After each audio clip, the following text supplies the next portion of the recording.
It's almost impossible to imagine that anything as commonplace as this next scene could actually lead to tragedy, but it does, and a lot more often than you think. Okay, Derek, scrub it up good. Good boy. That's it. Wash it up. Good boy. Atta boy.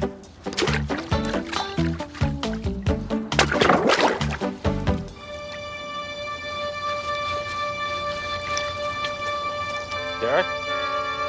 Derek? Derek! You need to respond instantly in a situation like this. It took just seconds for him to lose consciousness. He could be dead in minutes. What's your next move? Derek! First, check his airway and his breathing. Is his chest rising and falling? If not, he isn't breathing and you've got to breathe for him.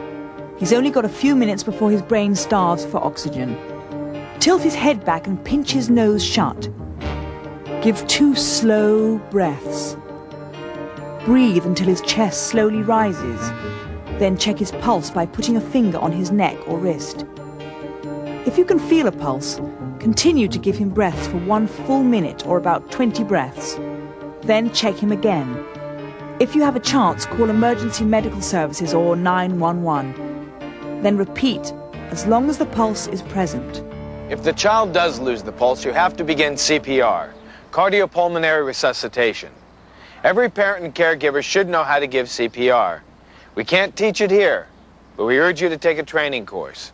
They're offered by the Red Cross, the American Heart Association, the National Safety Council, and others. For your child's sake, enroll in this life-saving class right now. Hundreds of children drown every year, and not just in swimming pools. We all know to keep an eye on kids near deep water. But bathtubs, toilets, backyard splash pools, or even punch bowls are also dangerous. Remember, when a toddler's head hits the water, his reflex is to freeze. And at that age, his head is the heaviest part of his body, and he won't have the strength to pull himself back out. It doesn't take long for his little lungs to fill up with water. In fact, 1 inch of water is deep enough to drown in. Kids love water. Unfortunately, water doesn't always love kids. But you can mix kids and water if you follow a few simple rules about water safety. Never leave a child unsupervised in a tub, not even for a second. Put rubber stickers or mats on the bottom of your tub or shower so they'll be less slippery. Keep the toilet seat and lid down with a child safety lock. Poolside.